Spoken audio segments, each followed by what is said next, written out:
फरमाइए बस। अस्सलामु अलैकुम व रहमतुल्लाहि व बरकातुहू।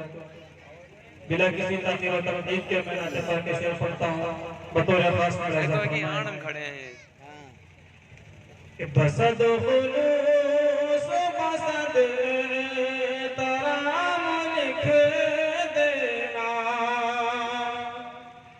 बसद खुलूस मसद तराम लिख देना, बसद खुलूस मसद तराम लिख देना, बसद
जहाँ जहाँ पे मोहम्मद